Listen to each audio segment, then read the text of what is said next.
Граничниот премин Клепало кај општина Берово се очекува наскоро да се отвори. Градоначалникот на општина Берово Драги Наџински во емисијата Став на Ирис телевизија рече дека бугарската влада донела одлука за доизградба на патот од Струмјани до Клепало.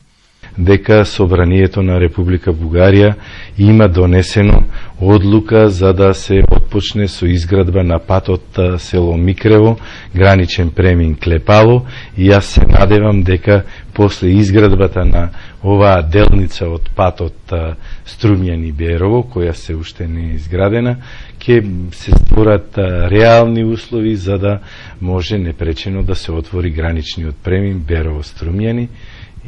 Овој граничен премин чека на отварање 20 години. Македонија комплетно ја заврши инфраструктурата, но иако Бугарија доби пари од Европската Унија, од патот Струмјане-Клепало останаа неасфалтирани 14 километри. Одлуката за повторно актуализирање на овој граничен премин, според градоначалникот Наџински, ветува можност за нов економски развој на регионот.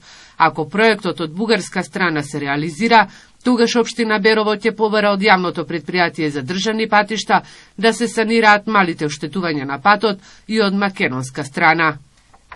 Нашиот премин Клепало мислам дека е во мал граничен премин и условите кои ги имаат како регионални патишта се задоволени и престануваат од страна на Република Бугарија до изградба уште за 14 километри, додека од нашата страна, како што реков, патот целосно е изграден.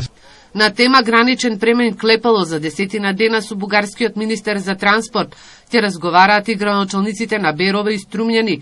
Таму ќе бидат презентирани и деталите околу отварањето на овој граничен премин. Ова нема да биде прва иницијатива за Клепало. За негово отварање пред неколку години декларација потпиша Сојузот на стопански комори.